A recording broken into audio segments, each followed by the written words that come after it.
OpenRouter is one of those AI tools that sounds very technical, but the idea is actually simple.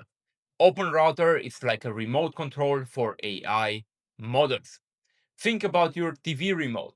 You can switch between Netflix, YouTube, Disney, and other apps. OpenRouter does something similar, but for AI. It lets you switch between many AI models from one place. So instead of building your app with only one model like only ChatGPT, only Claude, or only Gemini, you can use OpenRouter and choose from hundreds of models. In this video, I will explain what OpenRouter is, why people use it, and how it can help with apps, AI agents, and business tools. And stay until the end, because I will give you a simple rule for choosing which AI model to use. Let's start simple. An AI model is the brain behind an AI tool. ChatGPT has models, Claude has models, Gemini has models, Llama has models too, Kimi has models as well. OpenRouter lets you access many of these models through one system. So if you are building an app, you do not need to connect 10 different AI companies one by one. You connect to OpenRouter, then you can choose the model you want. That saves time.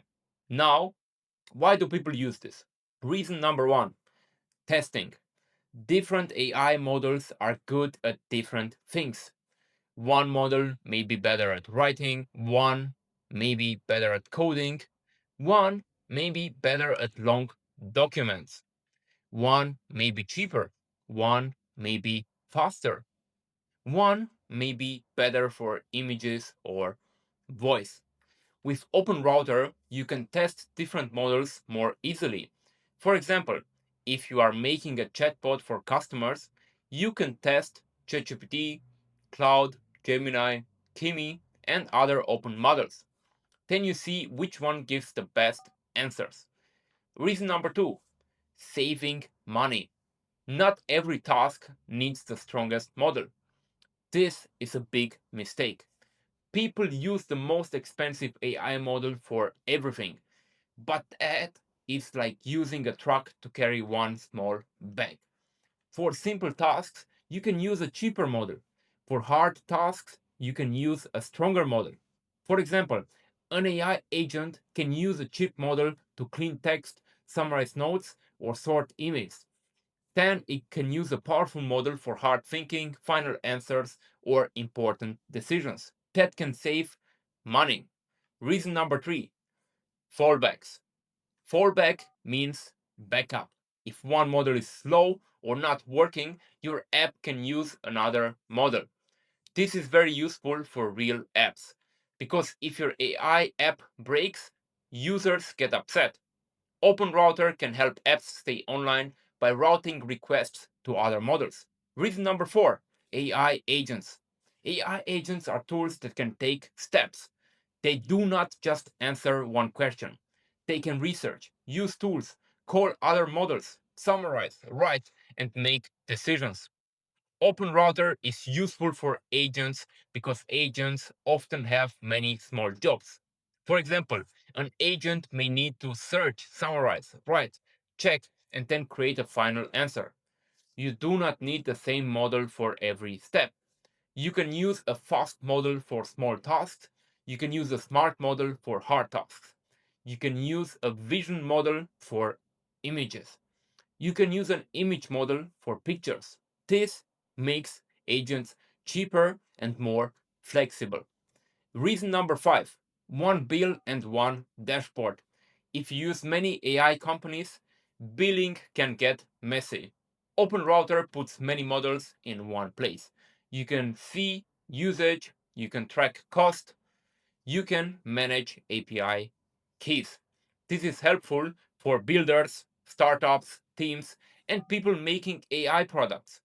Now, here are simple things people can build with OpenRouter: a customer support chatbot, an AI writing app, a coding assistant, a research agent, a tool that summarizes documents, a content idea generator, a voice or image app, a business assistant that can choose the best model for each task. For example, imagine you build an app for YouTube creators. The app can use a cheap model to create title ideas. Then it can use a stronger model to improve the script. Then it can use an image model to make thumbnail ideas. That is a smart use of OpenRouter. Now here's where people get it wrong. They think OpenRouter is only for expert coders. It is mainly for builders, yes, but normal people should still understand it because many AI apps you use may be built on tools like OpenRouter. And if you build no code apps, agents, or automations, you may still connect to OpenRouter through other tools. So the idea matters. Now, here's the simple model rule: use a cheap model for easy work, use a strong model for hard work, use a long context model for big files, use a vision model for images, use a fallback model when reliability matters. That is it. Do not ask what is the best AI model, ask what is the job. The job chooses the model. And if you want to learn practical AI workflows like this step by step, I also have my AI University community on School, where we go deeper into AI tools, agents, automations, and business use cases. So your action step by step is simple. Go to OpenRouter, look at the models page, compare price, speed, context, and what each model can do. Then test one simple task on 2 or 3 models. For example, ask each model to summarize the same text, or write the same email, or create the same app idea. Then compare the answers. That is how you learn which model is best for your work. OpenRouter is not just about using more AI, it is about choosing the right AI for the right job. If this helped, subscribe to AI Alpha by Mario for simple AI tutorials you can actually use. See you in the next one.